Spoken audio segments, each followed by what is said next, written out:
guys, we got HELSREACH in the third War for Armageddon Part 2. We actually reacted to Part 1 yesterday. And yeah, let's go into it. But also, I want to say something really, exciting. I'm actually starting a second channel. You guys, bro, I'm not even going to sit here and promote my second channel, whatever. But I just thought, I was like, yo, you know what? Like, I want to do other things on YouTube, like, as well. Because I like this whole Warhammer and gaming, like, reacting thing. But I was like, yo, you know what, man? I want to like react to other videos as well. And I was like, all right, you know what? Just make a whole new channel and just do it on there, So I got a whole new channel. I'm gonna put in the description down below. If you want to go check it out, you can, but if you don't, you don't have to. And really excited to start that as well. So just know, there won't, just because I have two channels, there won't be a lot of videos, because I usually upload around 4 or 5 videos like on this channel, like every day, whatever. There's going to be around 1 to 2, maybe 3 videos a day on this channel. And then on my actual reaction channel, I'm going to go really hard on that, really hard on that one as well. So comment down below, man, what do you guys think about that one? And other than that, let's get right into this one. Let's go, man. Quack, quack, quack. Hi friends, so far we talked about 2 reasons why you shouldn't name your planet Armageddon, both of which were massive apocalyptic wars. So today I'll talk about the third reason, which, again, is a massive apocalyptic war.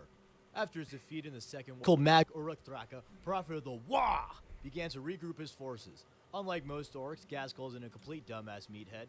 Half his head is metal, after all, not meat. And he's actually a very skilled tactician. As such, he knew that his defeat at Armageddon was an invaluable teaching moment, and he devised new strategies with lessons born of his loss. Okay. But as he prepared, he began to doubt whether or not he should actually go through with his plans, as he began to have visions from Gork and Mork suggesting that they may not want him to return to the planet. Along with this, Ultra Chad Grot Makari also told Gaz maybe he shouldn't go back to Armageddon. Wait, so like, wow. Okay, so Grork and Mork or whatever, like the two, like, oversized, the two oversized, like, bird brain, well, not bird brains, because listen, I want no beef. Yo, Orc and Mork, don't send the black trucks out to the house. I'm sorry, I didn't even mean to trash talk you. I'm just keeping it real. I didn't even know that they can actually, like, send visions to like the orcs and stuff like that. I didn't even know that. So okay, but despite the literal gods and also Ultra Chad Makari telling him not to, Gaz just killed Makari and decided to invade Armageddon once more, largely in part because his pal Mad Doc Grotznik told him, it'd be really dang cool to do it. So Gaz prepared once more for his Wa, and in his preparations he also recruited war boss Nazdreg Urgrub. Who the hell is that? Later on, as he had access to a lot of teleporter technology. One of his last significant preparations was to take over the planet of Golgotha in order to get resources and manufacture. Oh, let me see. Hold up, give me 1 second, y'all. Ghazghkull easily took over the cities and factories of the planet, converting them into orc slave factories. However, he was intercepted by Crab Chad and coolest guy ever, Sebastian. Okay. Yarrick. Yeah. Led a squadron of Baneblades with his own personal Baneblade, the Fortress of Arrogance. Despite riding the coolest vehicle ever with one of the coolest names ever, Yarrick was eventually overrun and surrounded. Yarrick was then taken to Ghazghkull Space Hulk and tortured for weeks. However, after some fun times torturing Yarrick in his dungeon, Ghazghkull decided to release the legendary commissar because he fell in love with him. I mean, he wanted Yarrick to give him a good time. I mean, a good fight. I mean, you know what? Never mind. Hello? Give him a good time. What that mean? My girl wants to party all the time. What do you mean give him a good time? What that mean? Who am I kidding? Ghazghkull was definitely 100% in love with Yarrick.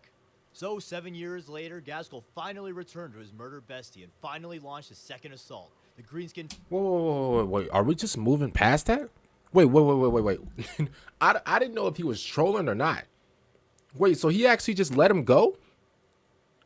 Why would he? No. Don't tell me he actually loved him. Listen, to each his own. I'm not, here judging or whatever. But there's no, like, Crack Duck, he got to be joking right now. Why did he just let him go? Is that the actual reason? He didn't even give us, like, I can see if he was like, oh, well, they fell in love, ha ha ha, like joking, whatever. All right, he actually let him go because he promised him whatever. Like, why did he actually let him go? Fleet was the largest fleet to ever assault an Imperial world, and it greatly outnumbered the Imperial forces. They easily broke through the naval blockades, and they made their way to the planet's surface. Hearing of Ghazghkull's arrival, Yarrick hurriedly prepared his defense force, which comprised of Guardsmen, Titans, Sisters of Battle, and a bunch of Space Marine chapters, one of which being the legendary Black Templars. Once again, the orcs literally made planetfall, and rocks crashed into the planet. Additionally, Ghazghkull shot a giant asteroid at Hive Hades, completely annihilating the hive that Yarrick so doggedly defended half a century earlier.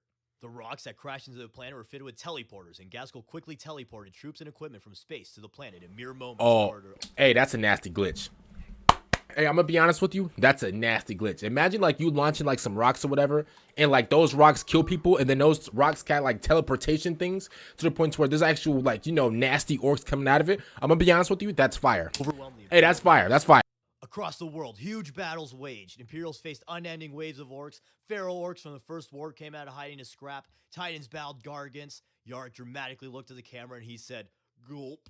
Now this is truly Armageddon."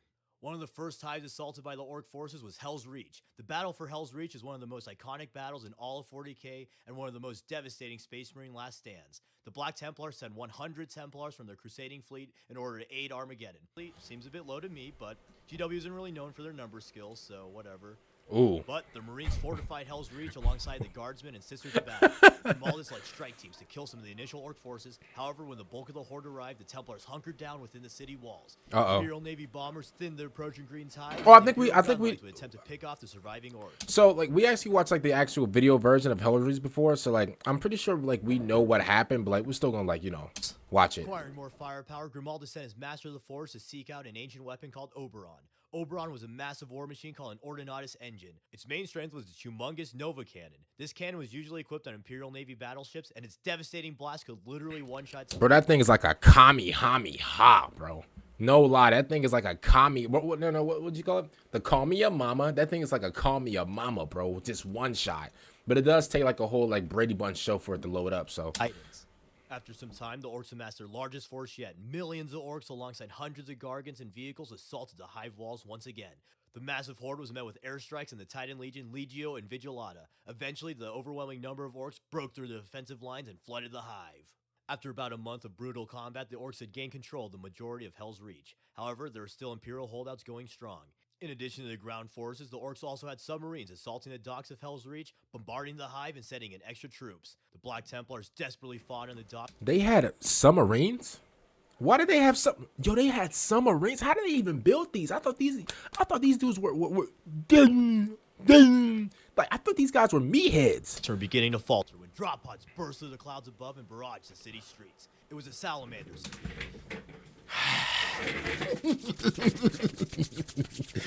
Of course is. Wait, I gotta see if my mic is on real quick. Sometimes bro. Of course it's the. Duh. Now, obviously, like I said before, we knew, like we saw like the HELSREACH thing before, so it's not really a surprise. But man, of course they came up. Of course they showed out, man. I'm so proud of my salamanders. Here to aid their battle brothers and turn the tide of the dockside did. Ordered by Yarg, the Imperials spread out and created fortified holdouts throughout the city in order to hold the hive as long as possible. As their forces whittled, the Imperials were about to be whittled even more, like a lot more. You know what? Whittling is kind of too small of a word for this because super mega giant huge mega Gargant named Godbreaker arrived in the city to crump some humans.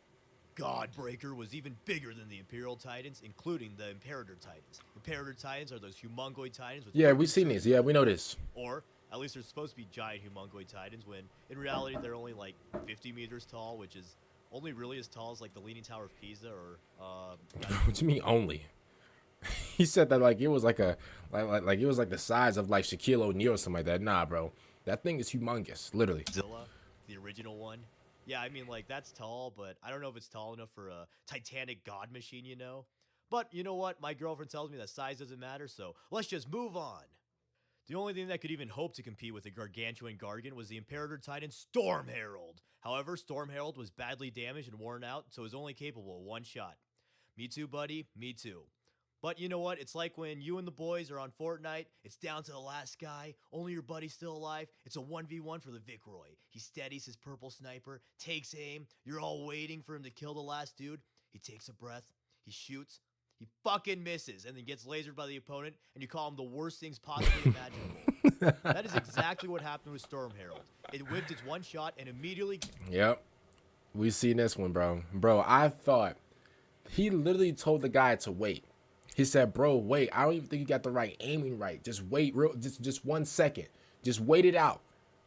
Bro said, man, and pressed the button, and he missed. And then the other dude came through with the right hand of death. Got killed by Godbreaker. Yeah. After many hard battles, only 35 Black Templar remained. Led by Grimaldus, they made their last stand in an Imperial temple. Along with some Sisters of Battle and Guardsmen, they desperately held the cathedral. And an old lady? But they had one last hope. Super Mega Chekhov's gun Oberon. The war engine was awoken and it prepared to fire. 2 Warhound Titans sacrificed themselves to hold down Godbreaker, and the massive cannon obliterated the troublesome Gargan, giving the Imperials one last chance. Oh, that's Although nice. the Orc Titan was taken out, the cathedral was eventually overwhelmed and collapsed on the Imperial and Orc forces fighting within. Yeah. The only survivor of this final battle was Grimaldus as he emerged from the desecrated building. Bro, that scene, I'm gonna be honest with you, that scene was like, bro, that was like if like Steven Spielberg like designed that scene. Like that scene was absolutely crazy. Yeah, bro. Like, and I wasn't even, and at the time, I think that was around like what 2 months ago. At the time, I was actually just getting into Warhammer, but I wasn't like y'all. Like y'all are like connoisseurs at Warhammer.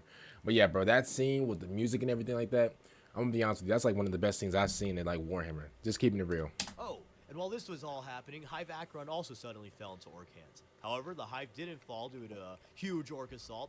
It fell because everybody's favorite war criminal, Half-Brain Herman. But this time the Hive didn't fall due to his tactical incompetence. It fell because this motherfucker teamed up with the damn Orcs to overthrow the Hive from within.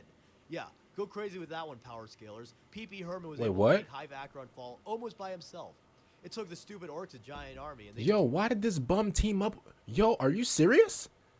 Oh, nah, bro. Food for thought. However, despite their huge losses, the sacrifices made at HELSREACH were not in vain, as they distracted a large Orc force long enough that the planet's natural season of fire could begin. The season of fire is a series of insano storms that overtake the planet every so often. It's like the storm scene in Fury Road, except it's practically planet-wide. The battle for HELSREACH also leads to a super cool moment where Grimaldus realizes the value of humanity and that the Space Marine's true strength isn't their capacity to kill, it's the power that they have to inspire hope within humanity against the horrors of the galaxy. But enough of that silly, quote-unquote, emotion stuff. Let's get back to the war and killing. Where were we? Oh yeah, the season of fire. These storms are so bad that even the Orcs don't want to go outside. And this brief respite from the Orcs allowed the Imperials to reconvene and strengthen Wait, the Orcs are scared to even go out? their defenses. And from this, Yarg was able to once again gather his forces for a counterattack. Hey, I like him. I like him a lot, bro. I like him. Herman, finally putting an end to the legendary figure. The Imperials engaged. Wait, hold up. Yo, he got Swiss cheesed. They Swiss cheesed him. The Orcs on many fronts. Catachan and Armageddon Orc hunters, as their name suggests, hunted Orcs in the equatorial jungles. Marine dreadnoughts got in dreadful mech battles with death dreads, and the huge wastelands were raised as Imperials and Greenskins clashed on the battlefield. The two massive forces were at a stalemate, and you know who really hates stalemates? Ghazghkull does. He finds them incredibly stale, mate. And so the board prophet resurrected Makari. Makari's 40k Jesus confirmed? Huh? And a little side tangent because I think it's funny. For whatever reason, Ghazghkull can just touch any random grot, say, hey, you're Makari now. And then all of Makari's memories enter the grot, forging a new Makari. Kind of like an Eldar Exarch, except better because Makari's the best character in the setting. And so after resurrecting his little buddy, Ghazghkull said, hey, listen, man. I wouldn't say that now. Let's not ever jump the gun. The best character in Warhammer is Vulcan. Deal with whatever you want. Don't ever get too comfortable. Vulcan's the best character in Warhammer. I won't apologize for things I did. That would be like hella lame. However, I guess like technically you were right. So sorry, not sorry, but I love you, bro. I shouldn't have killed you. So like, let's blow this popsicle stand and start a different holy war. When suddenly a Lehman Russ battle tank Kool-Aid Man into the room and blasted Ghazghkull. Best character ever, Makari doesn't let dudes mess with his bros, and he climbed into the tank, murdering the entire crew. Seeing the giant flaming hole in his chest as a giant flaming sign from the gods that he was wrong, Ghazghkull announced his departure from the world, and he would go on to start the Great War. And so after the war boss left, Yarick and some Black Templars followed Ghazghkull in hopes of killing him once and for all. Even with Ghazghkull's departure, the Orc forces still fought and war raged on almost endlessly. Armageddon essentially became Disneyland to the Orcs as the endless war became known as Ragnarok. And it was a place where the Orcs could make holy pilgrimage in order to have a good old time grumping some humies. Billions of Imperials died defending the world and the death toll continues to grow. However, the planet is far too important to fall, so the Imperium is willing to make some tremendous sacrifices in its defense. Sometime later, once Cadia had fallen and the Great Rift tore the galaxy asunder, Armageddon was invaded by Chaos forces once again, making this hellhole a literal hellhole. And it was so bad at times that the Orcs... Bro, they can't catch a break. That whole planet, bro, that planet needs a nap, bro. That planet cannot catch a damn break. And teamed up with the Imperials to fight some demons. Half the world became demonic and an endless three-way war rages on in the present setting.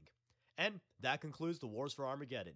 Thank you for watching. I hope you enjoyed this 2-part series. Armageddon is truly one of the coolest settings in 40K. Along with that, the Battle for Hell's Reach is a really cool story in of itself. Grimaldus' journey. Shout out to Crack. Bro, I almost said shout out to Crack Rock. Shout out to shout out to Crack Duck Man for the video. Hell's Reach is a really good just Warhammer story, bro. Especially in like the video form, bro. It was absolutely hard. It originates like a movie, but then like the thing that I watched, it was broke down like 13 parts.